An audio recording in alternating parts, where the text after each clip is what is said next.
3 सालों की मेहनत के बाद अबू धाबी में इंजीनियर्स और आर्किटेक्ट्स एक ऐसी बिल्डिंग का स्ट्रक्चर बना चुके थे जो किसी भी तरह मुमकिन नहीं था। ये कैपिटल गेट बिल्डिंग का स्ट्रक्चर था जिसको अबू धाबी के खलीफा बिन जायद अल नायान की खसूसी फरमाइश पर बनाया गया था। क्योंकि इस बिल्डिंग का लाखों टन वजन सिर्फ एक तरफ को झुका हुआ था, इसी वजह से इंजीनियर्स को ये खौफ था कि कैलकुलेशन से थोड़ा भी वजन बढ़ाया गया तो बिल्डिंग का ये स्ट्रक्चर एक ही पल में ढेर भी हो सकता है।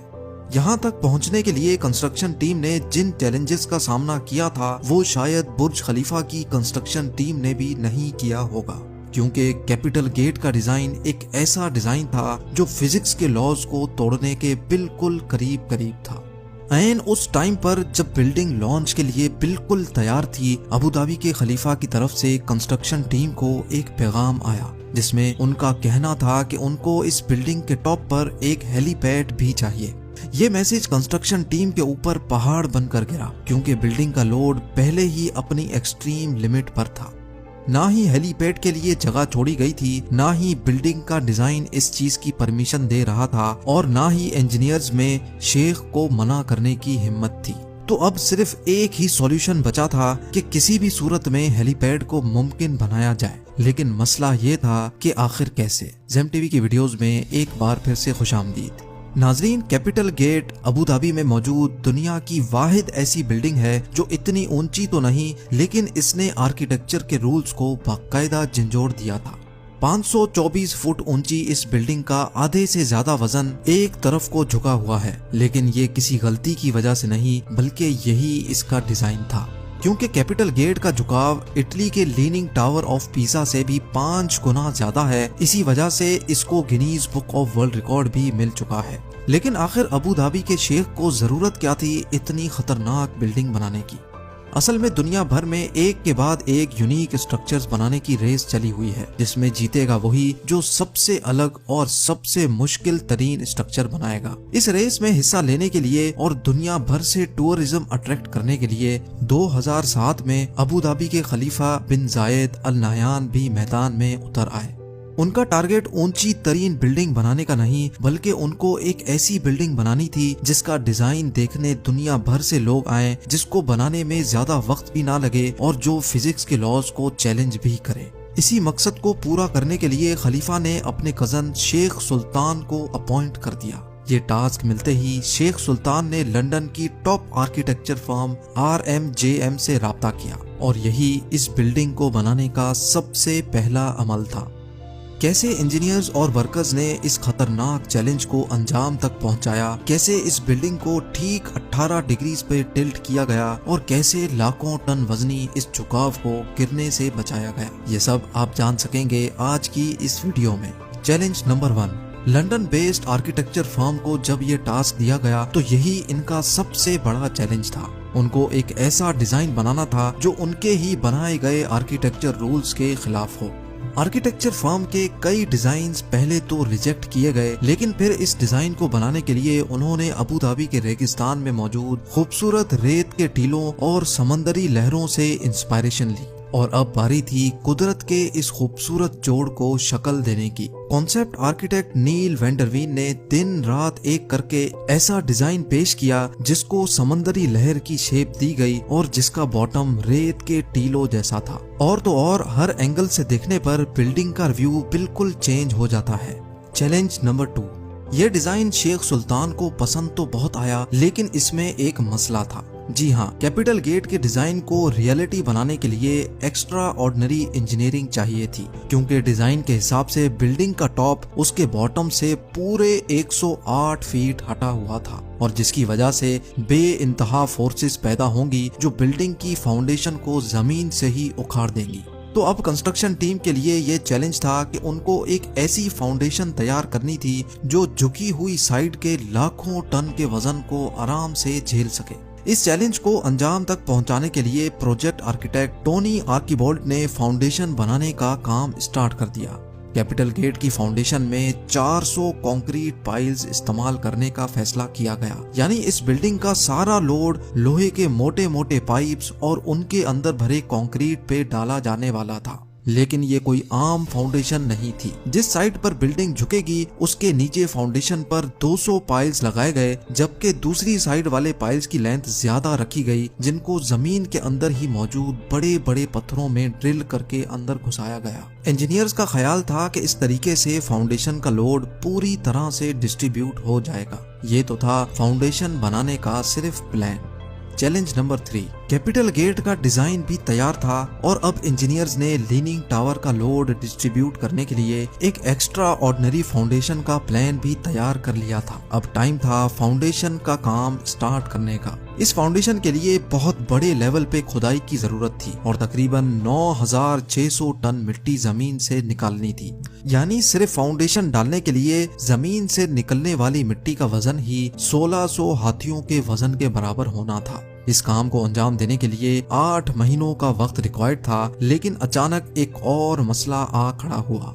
जी हाँ, इस मौके पर शेख सुल्तान ने इस बिल्डिंग की डेडलाइन जारी कर दी थी, क्योंकि ठीक 2 सालों के बाद अबू धाबी में फ्यूचर एनर्जी समिट होना था। इसी वजह से खलीफा चाहते थे कि इस एनर्जी समिट से पहले ही बिल्डिंग कंप्लीट हो जाए। यानी अब इंजीनियर्स के पास सिर्फ 24 महीनों का वक्त था, जिसमें उनको फाउंडेशन भी डालनी थी, बिल्डिंग भी खड़ी करनी थी और इंटीरियर का काम भी कंप्लीट करना था। ये चैलेंज मिलते ही कंस्ट्रक्शन की पूरी टीम में एक अफरा तफरी सी मच गई थी, जिसकी वजह से उनको पूरा कंस्ट्रक्शन टाइम फ्रेम ही चेंज करना पड़ा। यानी जिस फाउंडेशन पे 8 महीनों का वक्त रिक्वायर्ड था, उसको दिन रात एक करके सिर्फ 3 महीनों में ही कंप्लीट कर लिया गया, क्योंकि इसके अलावा और कोई ऑप्शन भी नहीं था। चैलेंज नंबर 4, जैसे ही फाउंडेशन पूरी तरह से सूख गई, कंस्ट्रक्शन टीम एक बार फिर से मैदान में उतर आई। अब इनका चैलेंज था टावर की कंस्ट्रक्शन स्टार्ट करने का, लेकिन यहाँ उनको एक और चैलेंज का सामना करना पड़ा। नॉर्मल स्काई स्क्रैपर्स एक सॉलिड कोर के गिर्द बने होते हैं जो बिल्कुल सीधा ऊपर तक जाता है, लेकिन कैपिटल गेट के केस में अगर ऐसा ही कोर बनाया गया तो झुकाव की वजह से कोर एक तरफ को मुड़ भी सकता है, जिसके इंतहाई खौफनाक नतायज भी हो सकते हैं। इस मसले से निपटने के लिए इंजीनियर्स को रिवायती सोच से हटकर काम करना था, जिसके लिए ये प्लान किया गया कि कैपिटल गेट का कोर सीधा नहीं बल्कि कर्व्ड बनाया जाएगा और कोर मुकम्मल होने के बाद बिल्डिंग का बकाया हिस्सा इसके इर्द गिर्द फिट किया जाएगा। लिहाजा अब कर्व्ड कोर का काम जल्द अज जल्द स्टार्ट करना था, ताकि डेडलाइन से पहले ही काम खत्म हो सके।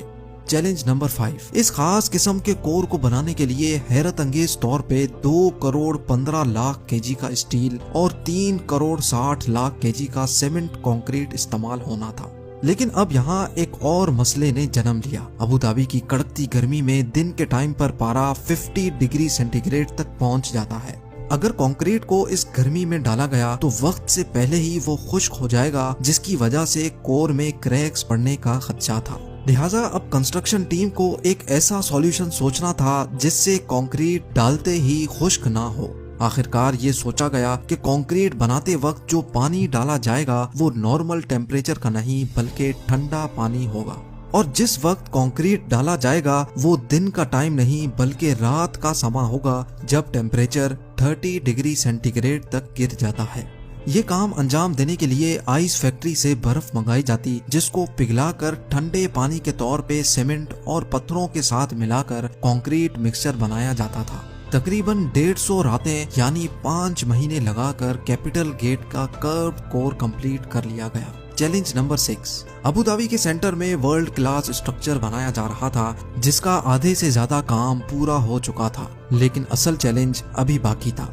जी हाँ, कंस्ट्रक्शन टीम ने कोर को तो थोड़ा कर्व शेप दे दिया था, मगर अब बारी थी बिल्डिंग के असली झुकाव की, जिसके लिए डायग्रेड टेक्नोलॉजी का इस्तेमाल होना था, जिसमें लोहे से बना फ्रेम छोटे छोटे हिस्सों में कोर के गिर्द लगाकर बिल्डिंग को झुकाया जाना था। टोटल 720 लोहे के बड़े बड़े फ्रेम्स बनना थे, लेकिन बिल्डिंग की शेप की वजह से हर फ्रेम को अलग से डिजाइन करना था।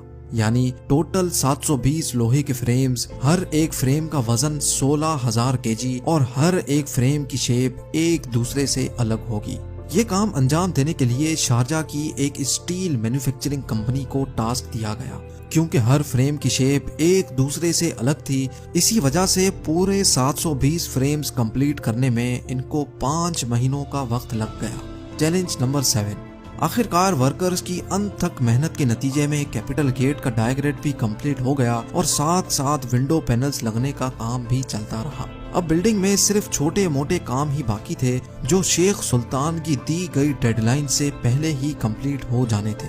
बिल्डिंग अब हैंडओवर के बिल्कुल करीब ही थी कि अचानक अबू धाबी के खलीफा के ऑफिस से एक मैसेज आया जिसमें उन्होंने कैपिटल गेट के टॉप पर एक हेलीपैड की फरमाइश कर दी।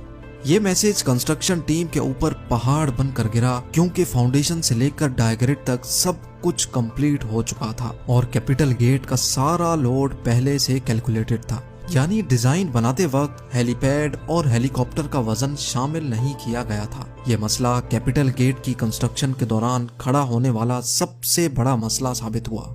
लिहाजा अब फिनिशिंग का काम रोककर एक बार फिर से सारी स्ट्रक्चरल कैलकुलेशंस दोबारा की गई। कैलकुलेशंस के बाद ये नतीजा निकाला गया कि स्ट्रक्चर हेलीपैड का वजन तो बर्दाश्त कर लेगा, लेकिन स्ट्रक्चर का डिजाइन कुछ ऐसा है कि तेज हवा के मौसम में हेलीकॉप्टर बिल्डिंग पर लैंडिंग के दौरान क्रैश भी कर सकता है। लेकिन अब किसी भी सूरत में ये हेलीपैड बनाना था क्योंकि अब ये शेख की फरमाइश थी। इसी मकसद के लिए लंदन में कैपिटल गेट के मॉडल को विंड टनल टेस्ट किया गया जिसमें यह बात साबित हो गई कि तेज हवा में बिल्डिंग पर हेलीकॉप्टर की लैंडिंग खतरे से खाली नहीं होगी। विंड इंजीनियर लीगटन ऑरेलियस ने ये सजेशन दी कि अगर हेलीपैड के डिजाइन में चेंजेस की जाएं और हेलीपैड की ऊंचाई को 2 मीटर कम किया जाए तो ये मसला काफी हद तक कम हो सकता है। मॉडल में हेलीपैड का डिजाइन चेंज किया गया तो हैरत अंगेज तौर पे विंड इंजीनियर की सजेशन सच साबित हुई। ये खबर मिलते ही कैपिटल गेट पे हेलीपैड की कंस्ट्रक्शन स्टार्ट कर दी गई और बिल्डिंग को वक्त से पहले ही शेख सुल्तान के हैंडओवर कर दिया गया। कंस्ट्रक्शन टीम और वर्कर्स को सलाम है जिन्होंने अपनी काबिलियत से दुनिया का सबसे ऊंचा लीनिंग टावर बनाया है। उम्मीद है जेम टीवी का ये एपिसोड भी आप भरपूर लाइक और शेयर करेंगे। आप लोगों के प्यार भरे कमेंट्स का बेहद शुक्रिया। मिलते हैं अगली शानदार वीडियो में।